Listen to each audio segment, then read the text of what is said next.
Last time I saw you, you were about 5 feet tall, and you were at the fair roping calves, and all little girls were following you around. Mm-hmm. And I saw you and Clint win that two-step competition at that very same fair, which, I will have you know, inspired me to learn how to dance. When he spun you around and I saw the look on your face, I mean, I knew I had to learn how to do that. Yeah, well, that wasn't Clint. That was actually Bo that was dancing with me, but... Oh, man. I apologize. No, that's okay. That's okay. You just show me your moves, and we'll call it even. Anytime. All right. All right. So we're going to move on here. All right, Chuck, this is my daughter, Jessica, and her husband, Nash. I'm sorry. This is my granddaughter, Sarah. Pleased to meet you. You too. Oh, I didn't get your name. Well, it's just Sarah's friend. Jared Banks. And this is my daughter, Natalie. Miss Natalie. Now, how is it I've never seen your pretty face around here before? Well, I guess I just didn't know what I was missing. Well, I'd be happy to show you around. It's a clear night. I'm not sure which constellations are which, but I'd be happy to make some up to entertain you. Well, Chuck, I would love to be entertained by you. Your powers of observation are even more powerful than most grown-ups. Really, your mother has never asked me a single question about my relationship with Clint. That's because you always make it seem like everything's perfect. Okay, we are having some problems right now, but nothing that can't be worked out. But you seem really bummed out. We had a fight a couple of weeks ago. It still hasn't been resolved. You've been fighting ever since? Okay, fight's maybe too strong a word. We're mature adults. We don't really fight. Okay, well then what's the problem? And remember, I'm asking because I care. Right, okay. Clint feels that I'm spending so much time worrying about Langston that I'm not devoting enough time to him. And he's mad about that?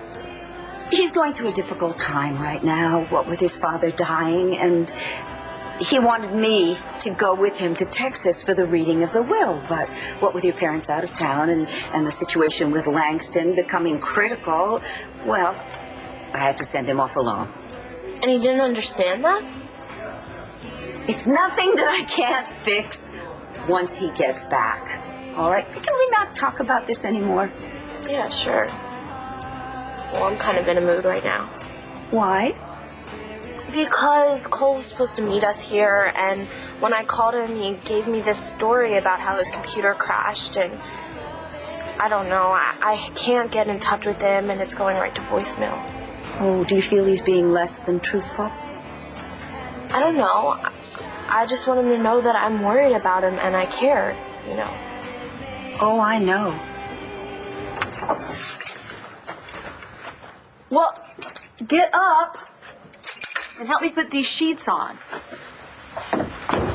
No complaining. You sound a little annoyed.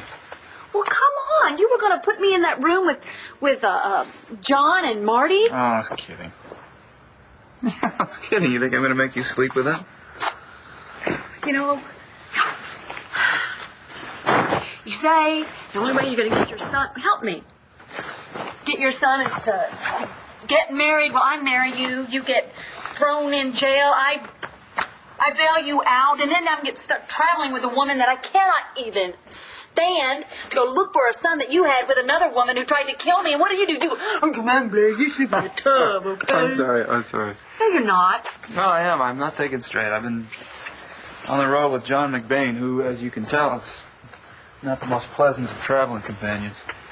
I mean, do you realize the entire time I've never seen him smile?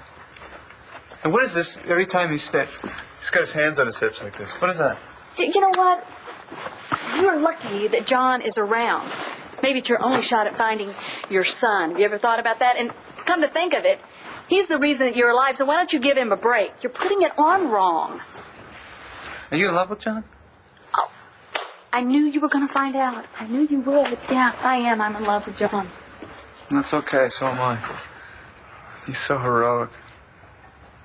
And when he looks at me with those piercing blue eyes.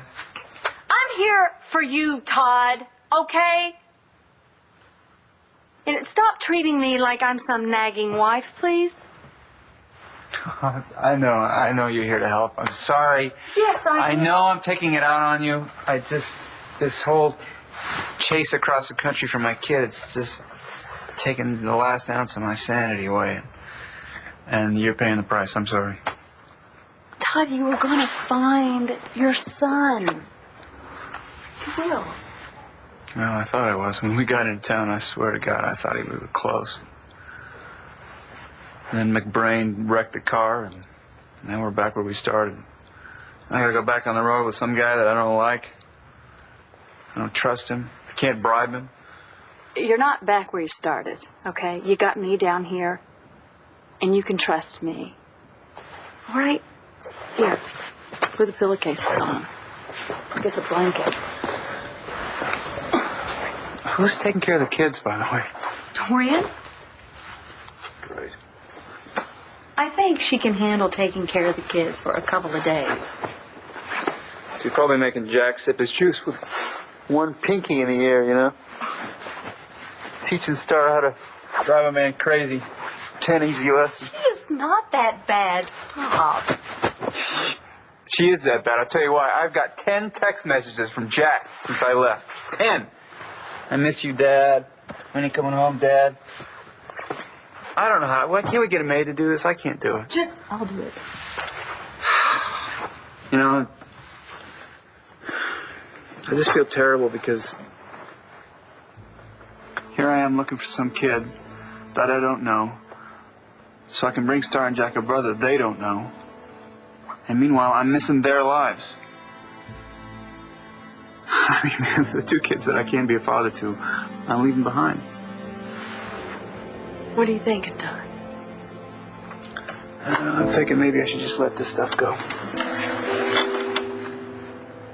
Maybe I should go home and be a father to the kids I already have. All right, Wendell, thanks. I'll get it from you when I see you. Okay. Tow truck driver's got my cell phone. Well, that's good. You know, you don't have to do all the driving. I'm not letting Manning drive my car. No, I mean, I'd be happy to take a shift. That's nice of you, but it's a nightmare. You saw what happened earlier. Yes, well, I've lived through worse. I taught Cole how to drive a stick shift.